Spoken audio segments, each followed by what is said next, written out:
pagi menjelang siang dan sana pandangan di mana saja berada. Terima kasih Anda masih tetap bersama kami hingga saat ini pukul 9 lewat 9 menit waktu Indonesia Barat, dan tentunya kita kembali bersama dalam acara Kearifan Lokal Minangkabau yang merupakan sebuah ruang untuk menelusuri, mengapresiasi, dan juga menyelami kearifan lokal yang ditinggalkan nenek moyang kita orang Minangkabau ya. Baik, Dun Sana Paranga, kali ini kita bersama Ibu Dr. Wirdaningsih MSI. Beliau adalah dosen dan sekaligus Kepala Pusat Riset Kearifan Lokal Universitas Negeri Padang ya. Dan adapun topik yang akan kami perbincangkan nanti di Sana Paranga adalah pasar dan kearifan lokal Minangkabau. Ya, seperti biasa di sana nanti ada bisa bergabung di line telepon kita baik di 0751812414 ya, ataupun juga di 0811 660924 ya. Baik, dan sana Paranga, kami sapa dulu Ibu Wirdaningsih yang sudah terhubung melalui link Zoom perempat dari Padang pagi hari ini ya. Assalamualaikum warahmatullahi wabarakatuh. Selamat pagi Bu Wirda. Waalaikumsalam warahmatullahi wabarakatuh. Selamat pagi Pak Adit. Iya, sehat Bu Wirda ya? Ya. Oke, alhamdulillah ya. Kita jumpa lagi Bu dalam kali ini perbincangan kita menarik tentang pasar ya. Pasar dan kearifan lokal Minangkabau ya. Nah, Bu Wirdaningsih, secara sepintas lalu ya, secara umum ya setiap daerah pasti punya pasar. Biasanya gitu ya Bu ya. Setiap daerah ada pasar karena di sana kan merupakan pusat pertemuan antara demand and supply gitu ya, antara permintaan dan penawaran, antara pembeli dan penjual, antara konsumen dan produsen. Namun di pembicaraan kita ini kita lebih merujuk kepada kearifan lokal tentang pasar itu sendiri. Apakah menurut Ibu pasar di Minangkabau ini juga memiliki sebuah kearifan lokal Ibu yang perlu kita gali, Bu Wirda? Silakan Bu Wirda. Makasih Pak Adit. Kita kan mengkaji pasar nagari yang banyak ada di daerah. Yang kita lihat adalah pasar-pasar tradisional yang disebut pasar nagari. Pasar nagari, oke. Nah, pasar nagari. Nah, kalau beda dengan pasar modern ya, supermarket dan sebagainya. Tapi yang kita kaji sekarang ini adalah pasar yang berbasis kearifan lokal Minangkabau. Berarti ada apa? Nah, pertama kita kaji bahwa sebenarnya pasar nagari itu memiliki fungsi yang banyak. Dia tidak hanya fungsi ekonomi. Dia pertama fungsi ekonomi. Fungsi ekonomi itu sebagai pusat kegiatan ekonomi masyarakat, jelas. Dia ada, kalau di pasar nagari itu adalah kesempatan bagi warganya untuk menjual hasil pertaniannya, hasil peternakannya, dan hasil keterampilan hidupnya. Keterampilan di kerajinan tangannya yang dijual di pasar. Yang ketiga, secara ekonomi pasar itu juga tempat pertukaran uang, tempat saling adanya pertukaran persoalan ekonomi. Nah, yang kedua, fungsi sosialnya. Nah, pasar nagari ini memiliki fungsi sosial. Artinya di situ ada hubungan interaksi sosial, ada silaturahmi juga di sana, dan juga ada memperkuat hubungan silaturahmi itu, dan juga tempat bertukar informasi, apakah informasi keluarga maupun informasi tentang kampung dan adat. sekitarnya. Jadi sampai Bakabat, sampai Bacarito, fungsi pasar juga ada di pasar di Nagari. Jadi tempat menginformasikan kita, ada perhelatan, ada yang mau pernikahan, ada yang kematian, ada yang melakukan mendoa dan sebagainya. Itu di Pasar Nagari terjadi informasi itu menyebar, dan karena penyebaran informasi itu dan hubungan silaturahmi di antara pedagang dengan pedagang itu ada ikatan sosial kekerabatan yang tinggi. Karena memang pedagang-pedagang yang ada di Pasar Nagari itu orang yang dalam satu sistem kekerabatan, atau bersama suku atau sama nagari, atau memang satu rumah gadang. Jadi hubungan kekerabatan, hubungan silaturahmi itu berbeda mungkin kan pasar biasa, pasar modern ya. Nah, yang ketiga itu punya fungsi budaya. Di dalam Pasar Nagari ada nilai-nilai. Di dalam Pasar Nagari ada kehidupan musyawarah mufakat, ada habituasi, ada kebiasaan, ada pola.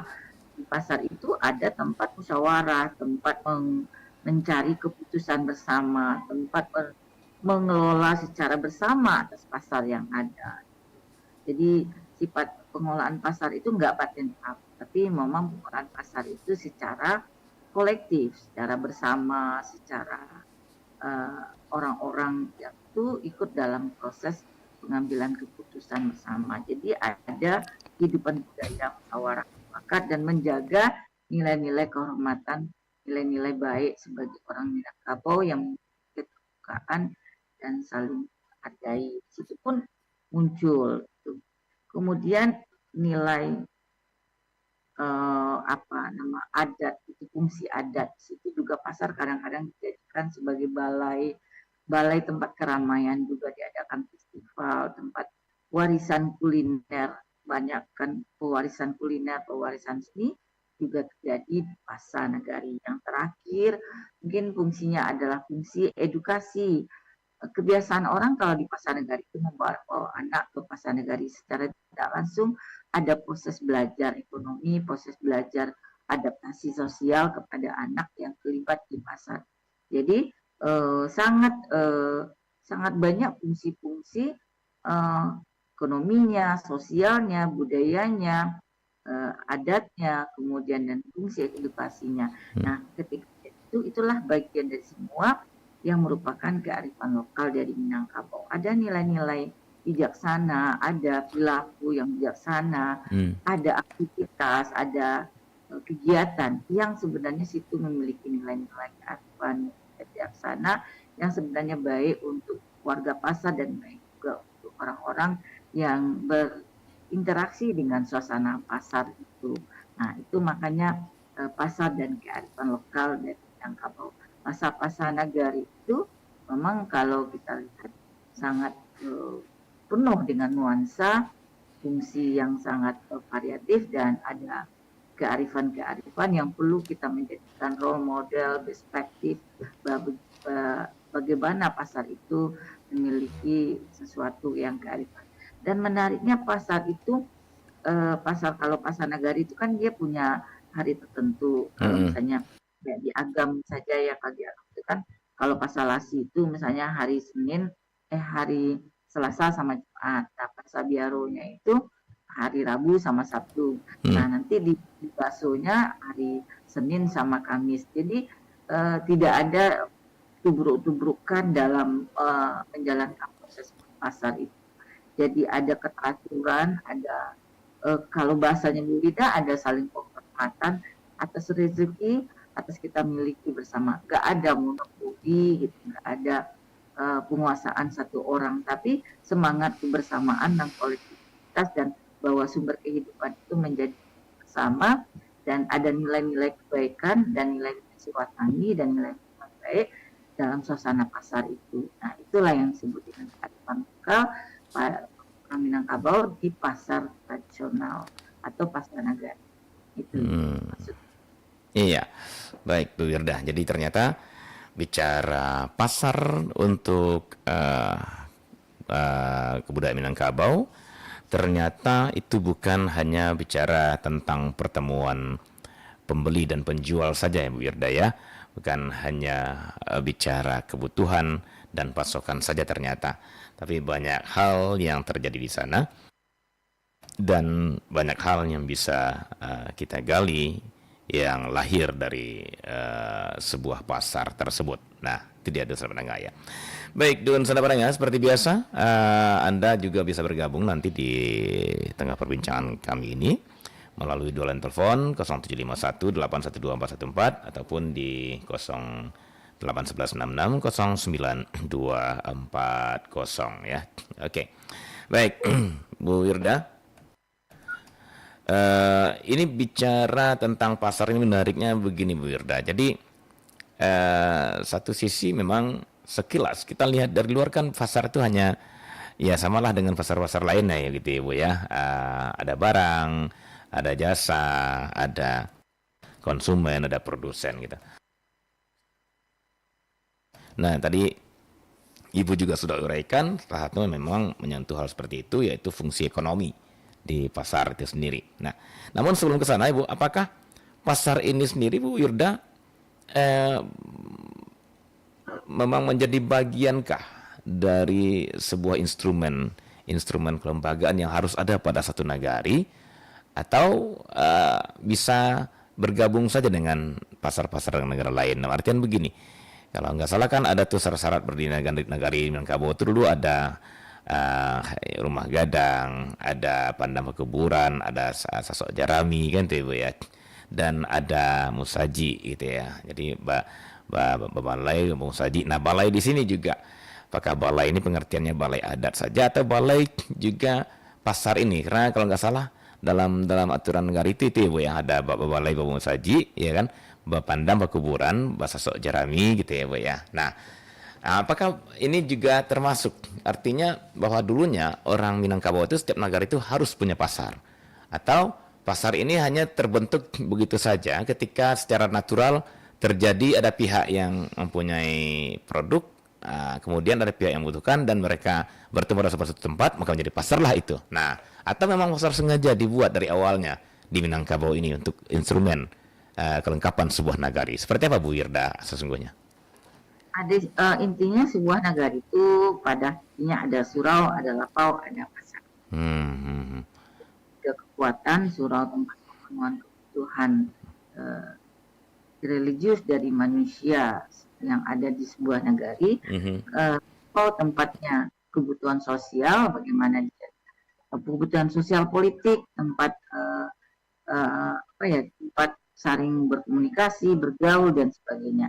Dan ada balai pertemuan dan balai tempat pusat ekonomi. Nah, itu pasar. Nah, itu memang sudah menjadi identitas dari sebuah nagari. Ada suraunya, ada lapaunya, dan ada pasar yang menjadi wujud dari identitas daripada sebuah negara. Itu menjadi suatu yang penting dan bukan jika sebuah nagari dalam satu kesatuan identitas dalam suku bangsa yang ada di Minangkabau.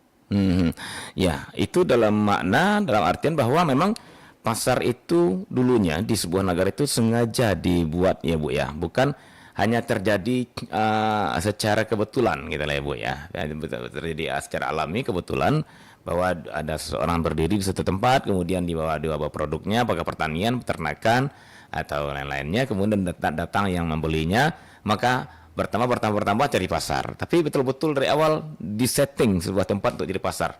Itukah artinya Bu Wirda?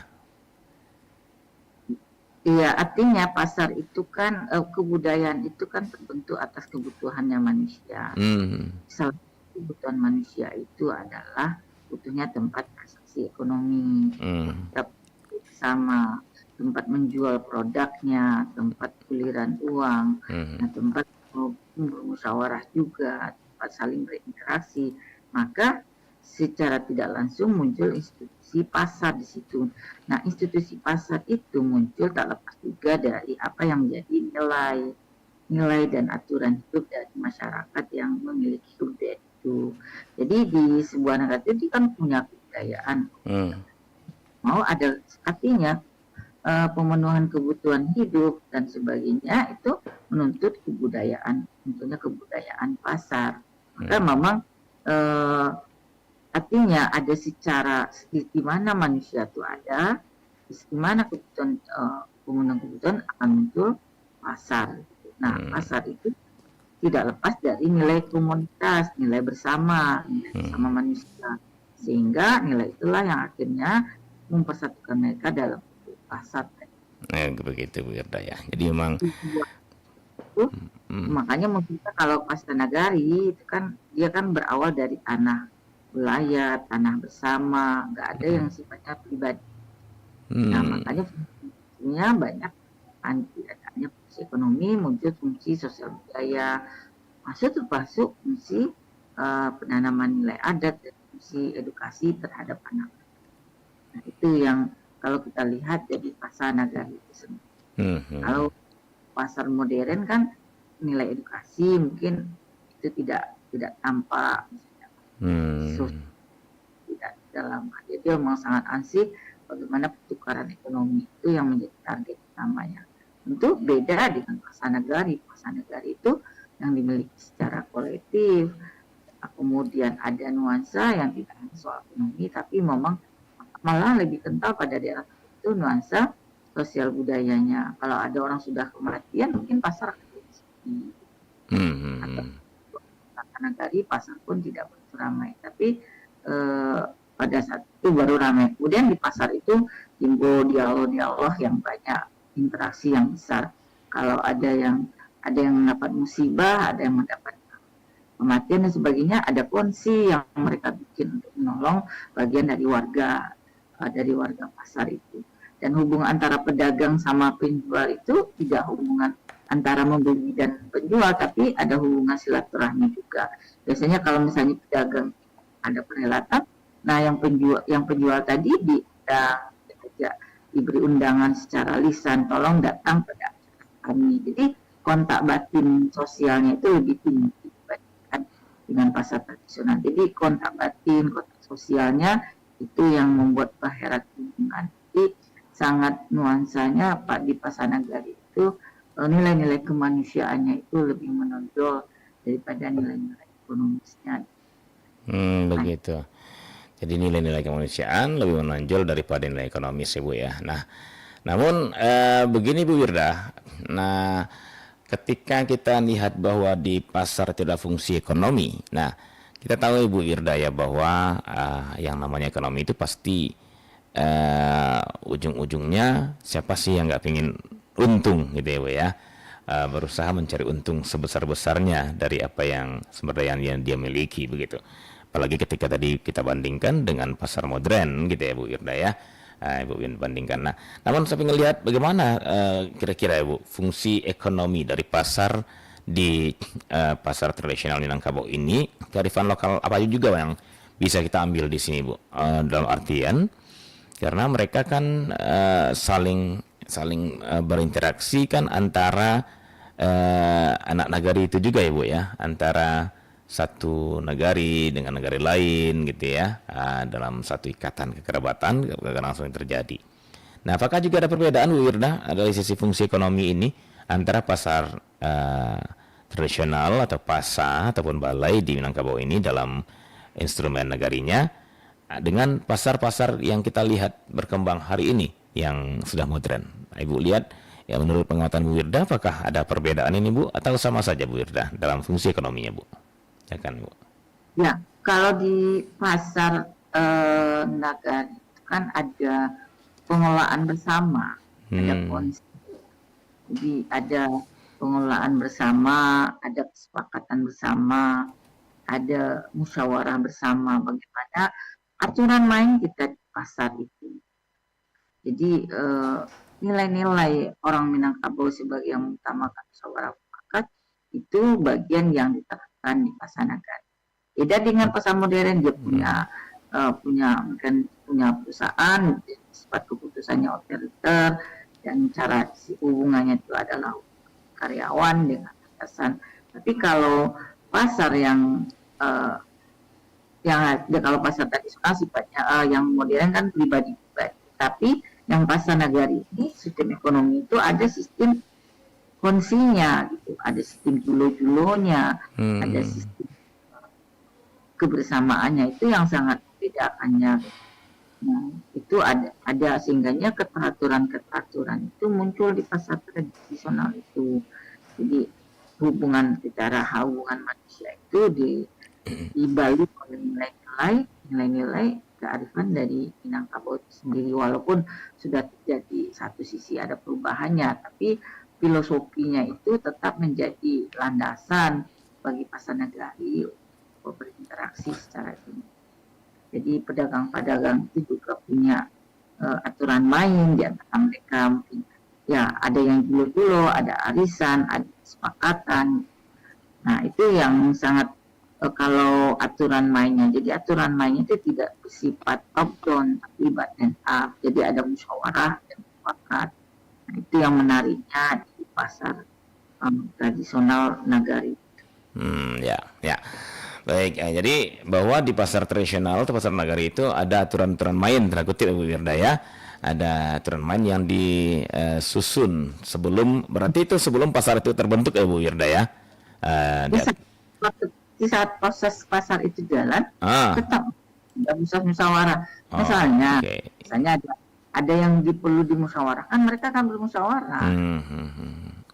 Iya. Tapi misalnya ada kematian, mereka pun berembuk bersama gitu. Artinya tidak hanya di awal dari terbentuknya pasar itu, tapi selama proses pasar itu ada, proses musyawarah mufakat itu dijalankan oleh antara pedagang pasar dan orang-orang yang ada di sekitar pasar itu.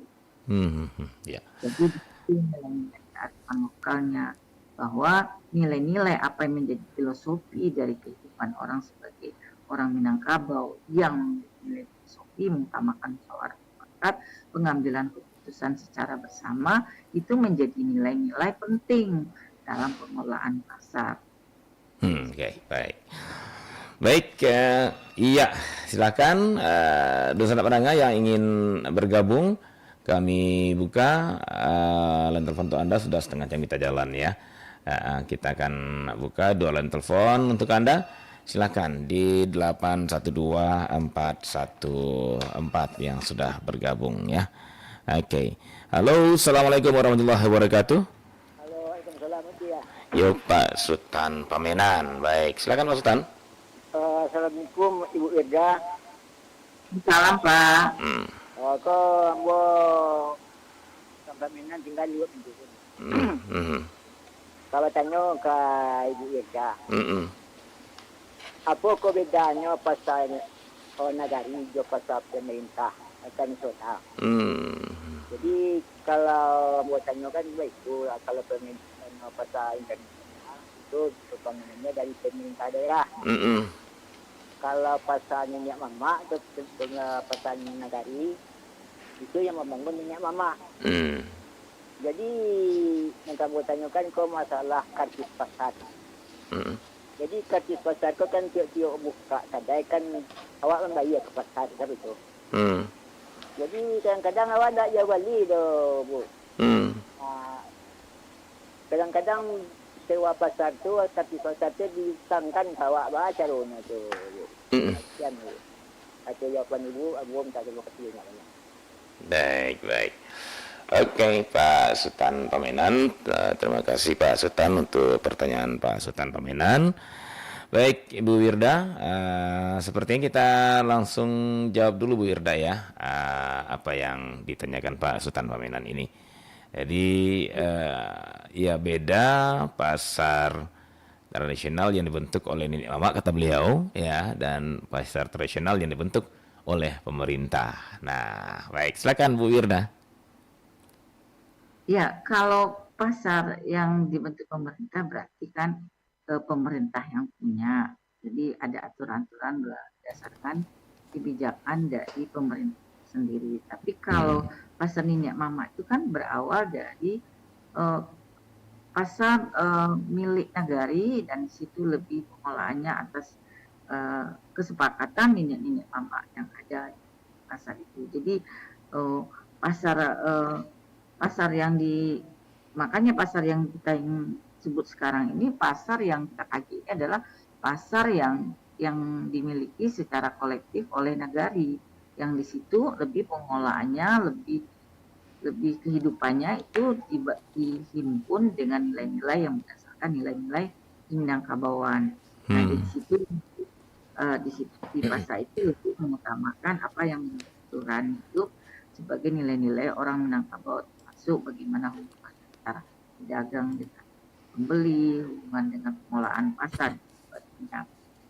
Itu yang penelitian. Maka yang kita kaji hari ini bahwa nilai-nilai kearifan lokal itu, kearifan lokal Minang itu lebih berada di pasar nagari tadi. Pasar nagari yang dikelola oleh nenek mama dan orang-orang yang dimiliki secara bersama oleh nagari. Nah, itu yang kalau bedanya di situ. Itu. Iya. Makasih. Baik, ya. Pak Sultan Pemenan, itu dia jawaban untuk Pak Sultan Pemenan, ya. Oke, yang lain masih kami undang, silakan yang ingin bergabung di 812414 ataupun di 08166 09240, ya. Ya, baik, Bu Wirda, kita lanjutkan lagi perbincangan kita seputar pasar dan kearifan lokal Minangkabau. Ya,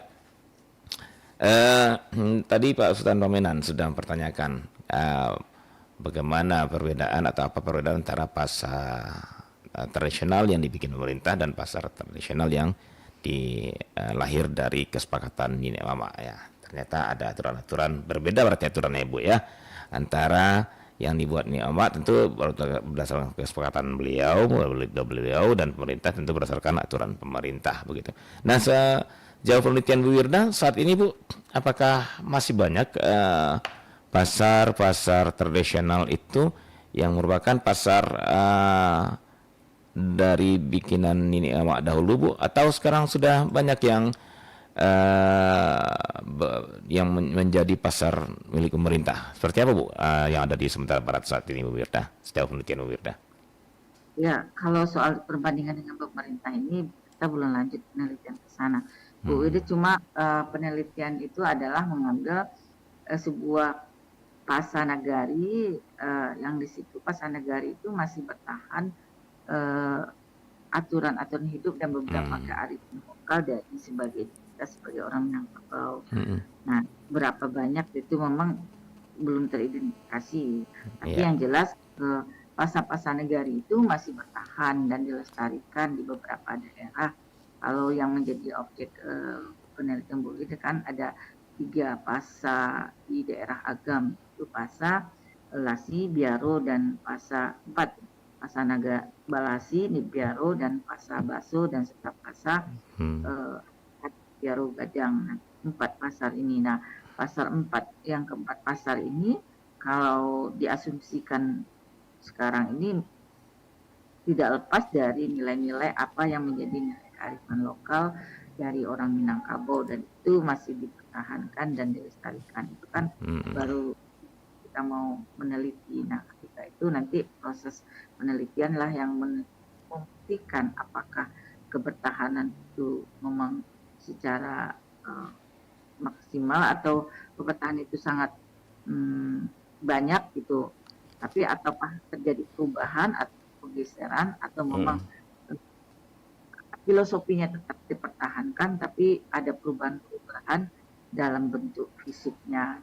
Nah, itu untuk sementara kita mengasumsikan bahwa di pasar-pasar seperti itu ada keterkaitan yang kuat dengan kearifan lokal, identitas daripada orang Minangkabau. Semangat bahwa pasar tidak hanya tempat ekonomi, tapi juga ada fungsi sosial budaya dari masyarakat yang berada dalam komunitas pasar itu. Jadi ada fungsi sosial, ada hubungan baik dan hubungan kekerabatan, dan ada kaitan antara kegiatan di nagari secara luas dan umum dengan bagaimana informasi dan aktivitas itu juga berpengaruh kepada situasi pasar. Jadi masih bertahan, misalnya ada perhelatan nagari, juga ada terkait dengan pasar, ada orang yang kematian, ada orang yang ada perhelatan, pasar itu menjadi sumber barito, sumber informasi, sumber kabar, itu masih ada nuansa itu di pasar-pasar nagari yang ada di nagari-nagari yang tepat terjadi penelitian. Ya, seperti itu. Ya, oke, baik. Ya. Terima kasih Bu Irda dan Dunsana Paranga. Anda yang lain, ya. Oke, sepertinya ada yang mau bergabung. Kita coba buka di 0816 09240 ya. Oke, halo, assalamualaikum iya. Halo, assalamualaikum. Waalaikumsalam warahmatullahi wabarakatuh. Ya. Iya, silakan dengan Pak Nur ya. Iya. Oke, Pak Nur. Bertanya Cik Bu Wirda. Dulu untuk berdiri satu negara itu kan harus ada labuh sapian, pasar. Kini letak hilang situ nampaknya dah. Kadang-kadang pasar negara itulah diambil dari pemerintah. Contoh pasar Bandar Buik kini lah pemerintah sana kan. Oke, baik. Mengembaliannya tu Bu Wirda. Oke. Assalamualaikum warahmatullahi wabarakatuh. Waalaikumsalam warahmatullahi wabarakatuh. Terima kasih Pak Nur Tanjuang di Cengkeh ya. Oke. Baik, silakan Bu Wir, gimana nih yang ditanyakan Pak Nur Tanjuang ini? Menarik sekali, silakan Bu Wir. Ya, kalau Bu Wida kan belum tahu gimana kasus dari pasar Bandar Buik itu. Tentu kalau berbicara itu tentu apa sih sebenarnya realitasnya kejadiannya itu kan perlu diketahui dengan baik. Kalau Bapak menanyain solusi, tentu kalau dalam kajian kamu, kita kaji dulu, kita pahami dulu apa masalahnya, lalu kita analisis, baru kita mendapatkan solusi apa yang terbaik. Nah, mungkin itu perlu kita bersama-sama mencari apa sih problem atau permasalahan yang ada di pasar Bandar Buik itu satu. Yang kedua, kalau Bapak ingin ada memang misalnya bagaimana pasar Bandar Buik itu kembali menjadi sebuah mirip menjadi pasar yang dimiliki secara bersama, ya masyarakatnya itu kembali membangun sebuah kekuatan bersama. Orang-orang di pasar itu mulai bermusyawarah, bermufakat, kemudian mencari jalan terbaik untuk melakukan proses berdiskusi, berdialog dengan pemerintah, sehingganya dicarikanlah titik temu mana yang terbaik posisi yang ada. Dan, saya pikir kalau pemerintah kan juga sifatnya ketika pasar itu dia juga mengelolanya kan secara ideal ya. Pemerintah itu bekerja sebenarnya kan rakyat. Kalau dia bekerja untuk rakyat, maka kalau kita masyarakatnya memang mau untuk berbuat, tentu titik temunya ketemu. Kecuali misalnya pasar itu juga pasar itu sudah ada hal-hal lain yang sifatnya politis dan lainnya, mungkin akan berbeda.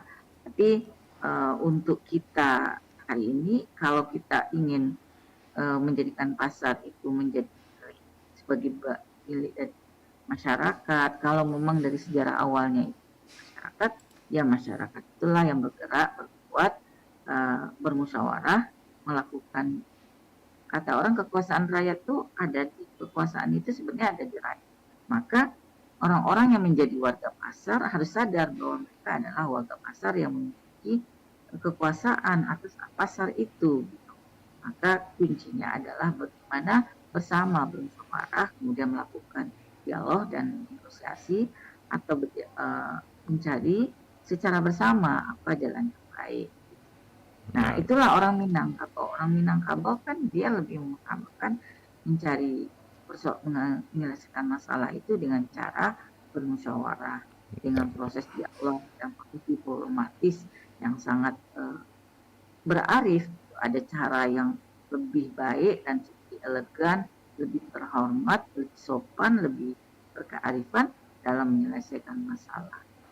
Kita tidak Minangkabau nggak terkenal dengan sifat barbar, sifat kekuatan fisik, tapi bagaimana menyelesaikan masalah itu dengan bermusyawarah, saling menghormati dan menghargai, dan mampu menyampaikan itu, mampu berdiplomasi dan mampu menegosiasi, sehingga persoalan itu tidak menjadi lebih besar atau persoalan menjadi besar, atau persoalan itu memang menemukan masalah, menemukan penyelesaian yang baik. Kalau itu pertanyaan Bapak. Baik, itu dia tuh Pak Nur ya. Oke. Nah, Bu Wirda, kita masih ada waktu lebih kurang seperempat jam dan kita akan coba lanjutkan Bu Wirda perbincangan kita seputar pasar dan kearifan lokal Minangkabau. Nah, Bu Wirda, ketika kita bicara pasar ya, tentunya di sana juga akan berbicara persoalan sekelompok orang yang berproses mencapai profit ya, mencapai keuntungan pasti. Karena dia berdagang pasti untuk dapat untung gitu Bu ya. Nah di sisi lain adalah sekelompok orang yang juga berasal dari negara yang sama atau tempat lain, yang berusaha untuk mendapatkan harga yang layak, kan begitu Bu Wirda ya. Nah yang ingin kita tanyakan Bu Wirda, bagaimana dengan sistem apa di pasar nagari Minangkabau lama dulu tuh Bu Wirda ya. Anggaplah sekarang kita melihat yang dibentuk dari nenek moyang kita dulu, yang Ibu katakan tadi bahwa itu ada pasar nenek mama gitu ya, didirikan oleh nenek mama. Nah, apakah juga di sana dalam penentuan harga, penentuan transaksi jual beli, tingkat harga segala macam, itu juga disepakatikah Ibu sesuai dengan azas gotong royong atau kesepakatan tadi yang Ibu sampaikan, musyawarah tadi, atau tetap ditetapkan oleh para produsen saja, kemudian yang konsumen yang datang itu harus menyesuaikan dengan keinginan konsumen. Nah, seperti apa kalau dulu itu Bu dalam penetapan harga ini Bu Wirda di pasar-pasar tradisional yang bikin ini itu Bu. Silakan Bu Wirda.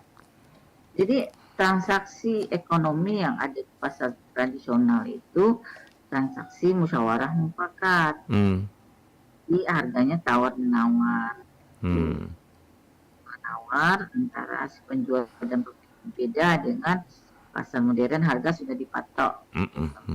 Pasar tradisional kan pasar nagari terjadi proses tawar menawar, saling mencari pencocokan harga yang lebih tepat.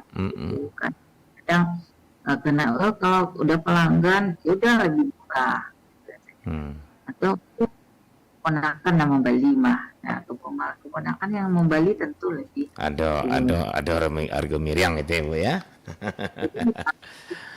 Transaksi ekonomi itu lebih soal tawar menawar secara musyawarah, beda dengan patok harga, sudah harganya 100 ya 100. Kalau di pasar itu kan Oh, jadi itu yang Bu bilang tadi, ada semacam azas musyawarah yang terjadi gitu ya Bu ya. Ternyata musyawarah itu salah satunya antara produsen dan konsumen tadi Bu ya, antara penjual dengan pembeli tadi.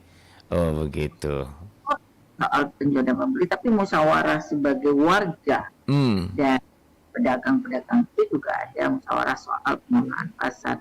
Di pasar itu kan ada air, ada macam-macam lah, dan ada tempat dan sebagainya. Itu kan harus dibicarakan secara bersama. Itu di pasar nagari itu ada wadah atau media untuk berkomunikasi, untuk menyelesaikan persoalan bersama di pasar itu.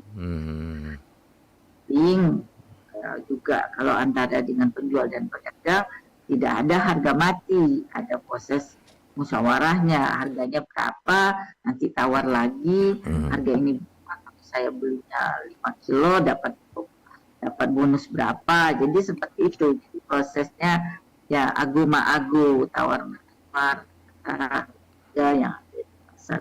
Jadi harganya itu enggak harga gitu ya. Jadi harganya itu memang harga yang kesepakatan. Memang benar ya Bu, tadi ada sebuah musyawarah Ibu ya. Karena pada akhirnya yang ditetapkan jadi harga akhir itu adalah harga dari kesepakatan ya Bu ya, yang dihasilkan dari musyawarah antara pembeli dan penjual. Nah nanti azas musyawarah lainnya mungkin dia terlihat dari antar sama-sama pedagang itu Bu Wirda ya. antar sama-sama warga pasar gitu ya. Nah, kemudian dari sisi apa Bu? Ibu melihat dari sisi sopan santun kayak gitu ya Bu ya. Apakah juga bisa terlihat di pasar tradisional itu Bu Wirda ya? Karena itu kan Ibu bilang tadi bentukan ni'oma, jadi itu otomatis kan apa ya?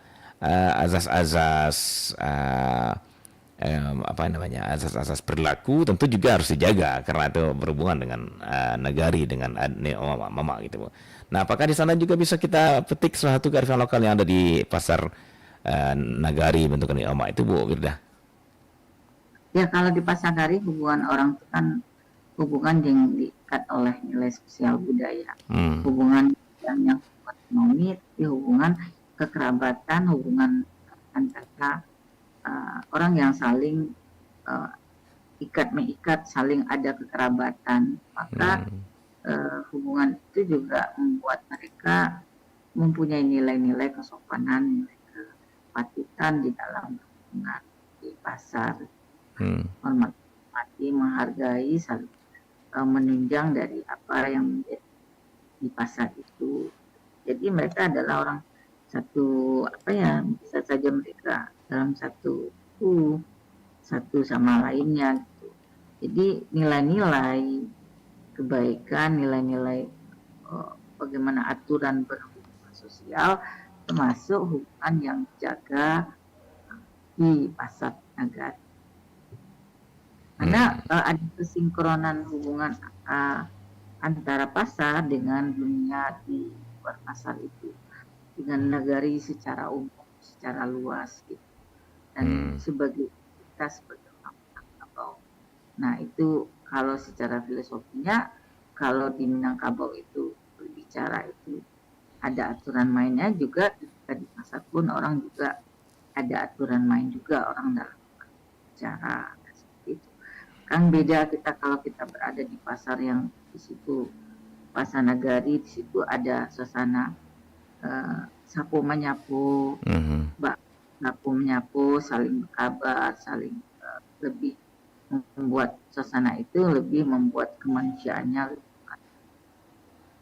beda. Mungkin di pasar orang hanya bicara soal beli, soal sudah bayar, tidak ada lagi cerita. Nah, kalau di pasar itu cerita gimana kabar anak itu, besok balik tangambo bermambo.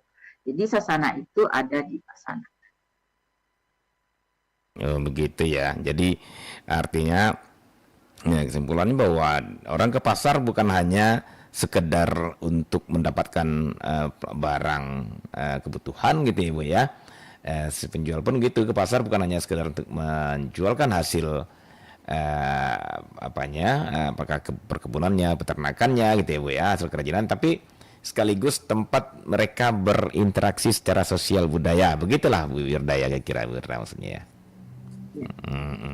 Baik, nah sekarang yang menarik tuh Bu Wirda ya, ada ini persoalan perempuan dalam pasar tradisional. Nah, gitu Bu Wirda. Karena kalau kita lihat Bu, ke beberapa pasar tradisional itu mungkin persentasenya saya juga belum sempat menghitung, tapi sepertinya cukup banyak perempuan yang lebih mendominasi di pasar tradisional Bu Wirda ya. Nah, bagaimana ini Bu Wirda melihat apakah seperti ini Bu? Ini kan juga memperlihatkan bahwa sesungguhnya perempuan Minang itu juga sangat mempunyai kemampuan ekonomi, kemudian juga sangat berkontribusi dalam perekonomian apakah keluarga ataupun masyarakat secara umum gitu Bu. Nah, bagaimana pula dengan sosialnya, sosial budayanya gitu Bu ya. Karena kita tahu kan Bu ya bahwa di adat Minangkabau perempuan lebih banyak di rumah gadang gitu kan Bu ya. Nah, sementara ini mereka berada di pasar. Nah, bagaimana Ibu melihat situasi-situasi seperti ini Bu Wirda? Silakan Ibu. Sebenarnya kan kalau perempuan di Minangkabau itu kan punya fungsi sosial ekonomi yang kuat. Dia kan apa namanya, secara kayak harta pusaka itu kan jatuh diturunkan kepada pihak perempuan. Iya. Ya, ketika hasil sawah, hasil pertanian, hasil perkebunan, hasil kerajinan itu karena mereka yang juga sebagai lanjut pemilik dari itu, otomatis mereka butuh juga pasar untuk memasarkan produk mereka itu. Sehingga ketika mereka sudah berada di dunia pertanian sebagai pemiliknya, tapi itu berimbas juga mereka status itu imbas kepada kehidupan pasar. Sebenarnya mereka menjual hasil pertanian, hasil peternakan dan keterampilan mereka itu dijual ke pasar, sehingga boleh dikatakan pasar-pasar yang ada di Sumatera Barat itu didominasi oleh perempuan. Nah, itulah karena memang ini tak lepas dari tak lepas dari perempuan sebagai peran domestiknya tadi, juga perempuan sebagai pemilik usaha tinggi, perempuan sebagai pemilik rumah gadang. Nah, itu banyak akibat peran itu boleh kita katakan memiliki pengaruh mereka di fungsi mereka di pasar. Jadi sehingga mereka menjadi dominan pasar-pasar yang ada di. Iya. Nah, sementara kalau kita perhatikan di beberapa aturan adat itu kan sering juga menempatkan perempuan itu tidak terlalu banyak di ruang publik ya, Bu Wirda. Artinya mereka lebih banyak di berkegiatan di rumah gadang, kemudian sekitar rumah gadangnya gitu ya. Nah, bisa saja kan sesungguhnya mereka berproduksi terus nanti yang menjualnya mungkin anak-anaknya gitu ya. Tapi ini mereka langsung turun. Nah, apakah ini sebuah transformasi budaya juga, Bu Wirda, atau memang dari awalnya seperti itu, Bu Wirda? Gimana tuh, Bu Wirda? Ya, kan dari awal itu kan memang yang menjual produk-produk itu memang ibu-ibu itu yang ke pasar. Dari setelah panen, lalu mereka menjual langsung produk, ya, menjual produk ke pasar dan punya habituasi.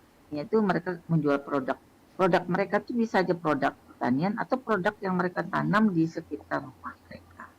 Nah, kan kalau rumah gadang itu kan biasanya sebuah rumah gadang yang ideal itu kan tidak hanya rumah gadang itu punya fungsi sosial ekonomi juga. Mereka misalnya menanam beberapa kebutuhan pokok sehari-hari mereka, tapi mereka juga menjual dari hasil perkebunan sekitar rumah mereka. Nah, hasil perkebunan mereka itu mereka jual ke pasar untuk mereka ganti dengan barang-barang lain untuk kebutuhan mereka. Misalnya mereka bertanam cabai di sekitar rumah gitu.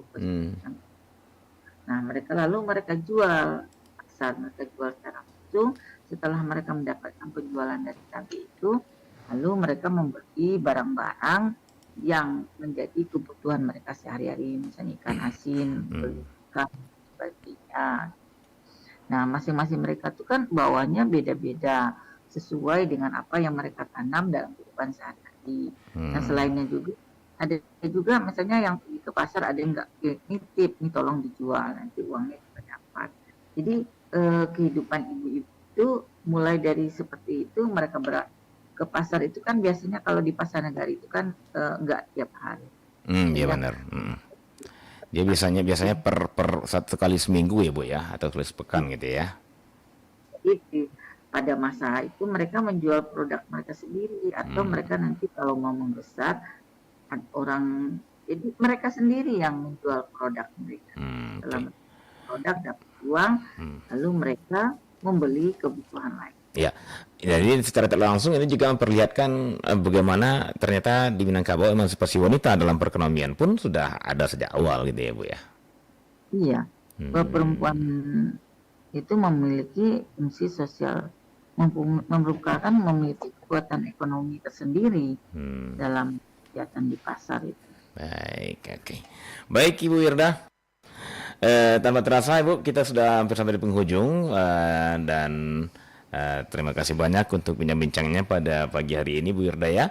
Dan mudah-mudahan ini bisa juga menjadi referensi kita bersama untuk lebih memberdayakan pasar ya, terutama pasar tradisional. Baik, sebelum berpisah, Ibu Wirda barangkali ada closing statement yang ingin Bu sampaikan. Silakan, Ibu Wirda. pasar Minangkabau atau pasar yang ada di Sumatera Barat merupakan pasar yang terlepas dari kearifan lokal masyarakat dari orang Minangkabau itu sendiri. Bahwa pasar tidak hanya memiliki fungsi ekonomi, tapi juga memiliki fungsi sosial, budaya, ekonomi, budaya, sosial, dan edukatif, serta adat yang terkait dengan adat daripada masyarakat setempat. Fungsi ekonominya, bahwa pasar tidak hanya soal interaksi ekonomi, tapi juga interaksi sosial, hubungan sosial yang diikat oleh nilai-nilai kebaikan dan kearifan dari masyarakat Minangkabau itu. Pasar juga menjadi sarana yang kita diskusikan ya, juga sarana edukasi bagi anak-anak generasi ke depan. Ketika anak-anak di pasar, anak-anak melihat bagaimana proses orang berjual beli, soal orang bertransaksi, tapi juga proses adaptasi sosial dengan orang beraneka ragam di pasar, sehingga bagaimana kita mampu bergaul dengan banyak hal, itu edukasi bagi anak-anak kita ketika dia berkunjung dan ada di pasar. Jadi sangat pasar Nagari, pasar tradisional yang ada di Minangkabau adalah pasar yang memiliki fungsi yang sangat variatif, dan itu tidak lepas dari nilai-nilai lokal dari masyarakat. Terima kasih. Baik Bu Irda, terima kasih juga Bu Irda untuk waktunya dan untuk penjelasannya, mudah-mudahan bermanfaat untuk kita bersama. Akhirnya kita cukupkan dulu Dunsana Padanga, kearifan lokal Minangkabau kita pada pagi hari ini bersama Ibu Dr. Wirda Ningsih MSI, dosen dan sekaligus Kepala Pusat Riset Kearifan Lokal Universitas Negeri Padang. Nah, dalam topik tadi pasar dan kearifan lokal Minangkabau. Akhirnya kami pamit dan sampai jumpa di kearifan lokal berikutnya. Assalamualaikum warahmatullahi wabarakatuh.